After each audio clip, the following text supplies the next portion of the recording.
Assalamualaikum warahmatullahi wabarakatuh. Saya akan menjelaskan tentang sifat keperiodikan unsur. Pertama-tama, sifat keperiodikan unsur ada jari-jari atom. Jari-jari atom adalah jarak antara inti atom dengan kulit terluarnya.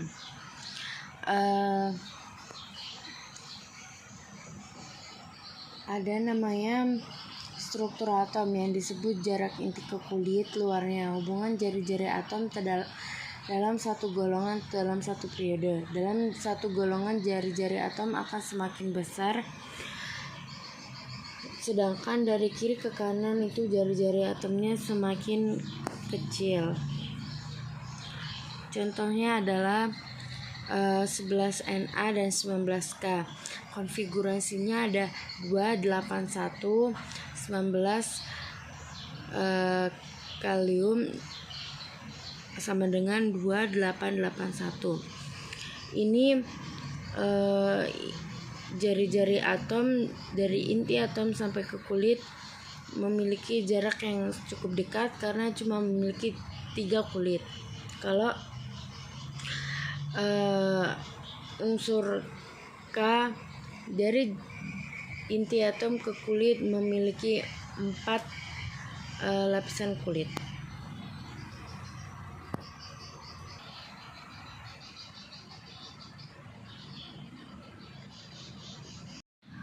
Kalau kalium jari-jarinya ada 4, maka kelihatan otomatis kulitnya juga akan bertambah. Jumlah jari-jarinya juga semakin besar.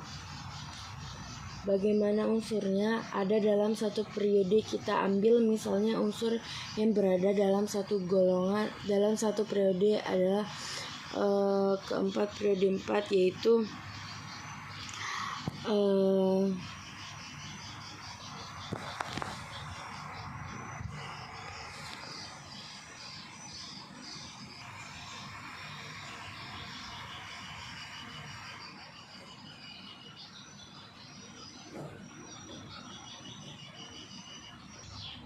kalau kita perhatikan untuk satu periode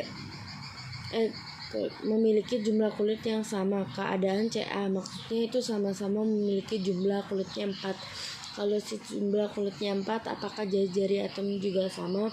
Karena jumlah kulitnya sama, kalau kita perhatikan untuk satu periode, kita lihat itu adalah bukan pada jarak intinya terhadap kulitnya, tapi yang kita lihat adalah gaya tarik-menarik antara inti atom dan elektron, antara ini dan kulit terluarnya.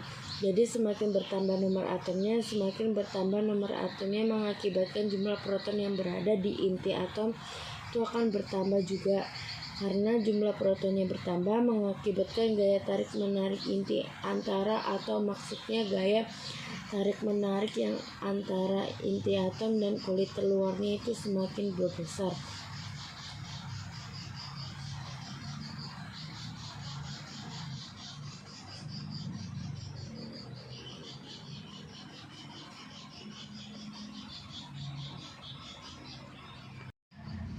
Energi kedua adalah energi ionisasi, energi yang dibutuhkan suatu atom yang berwujud gas untuk melepaskan elektron. Misalkan contohnya di sini unsur Na. Unsur Na ini memiliki nomor atomnya 11. Kalau kita konfigurasikan berarti dia menjadi 2, 8, dan 1. Unsur Ra ini kita katakan dalam keadaan belum stabil. Kenapa dia dikatakan belum stabil? Karena elektron valensi atau elektron terluarnya itu adalah 1, sedangkan suatu unsur dikatakan stabil jika elektron valensi atau elektron terluarnya adalah 8. Di sini karena 1, jadi supaya stabil yang kita lakukan adalah melepaskan 1 elektron. Untuk melepaskan 1 elektron yang berada di luar supaya kulit terluarnya 8 itu membutuhkan suatu energi yang kita sebut dengan energi ionisasi. Ionisasi yang ditambahkan dengan ini adalah energi ionisasi, maka nanti dia akan menjadi Na+ ditambahkan dengan S1 elektronnya yang melepaskan 1 elektron, dan di sini ingat wujudnya harus dalam keadaan gas. Nah, seperti itu. Jadi energi ionisasi adalah energi yang dibutuhkan suatu unsur atau suatu atom yang berwujud gas untuk melepaskan satu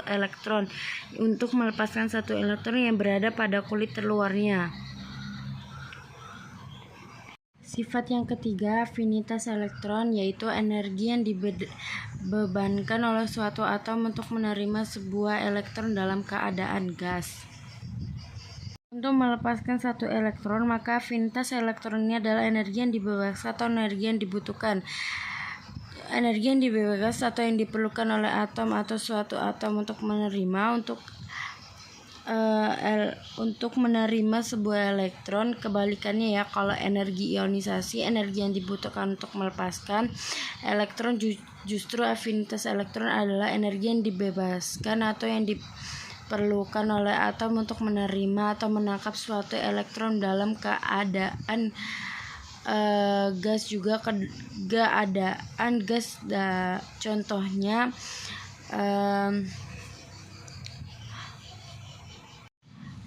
C dengan atom 17, konfigurasinya adalah 287. Ternyata unsur Ce ini juga belum dalam keadaan stabil. Untuk mencapai suatu kestabilan, maka unsur Ce harus menangkap suatu elektron. Maka unsur Ce wujudnya gas, jadi dia akan menjadi Ce2 yang mewujudkan gas harus menangkap. Nah, kalau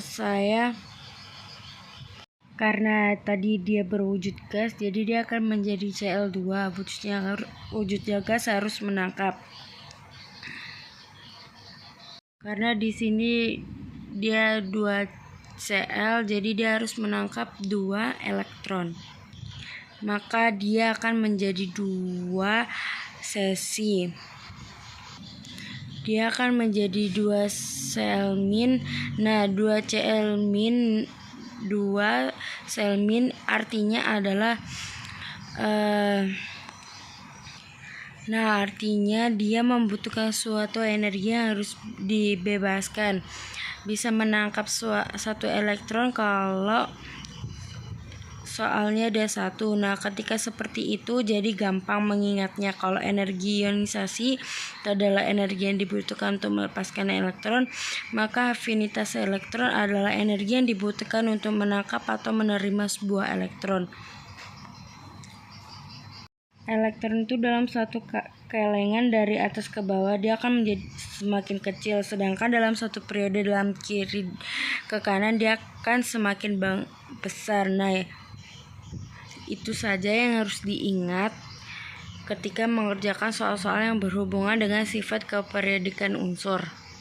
Sifat keempat adalah keelektronegatifan, adalah kemampuan atom untuk menarik elektron dalam suatu ikatan kimia.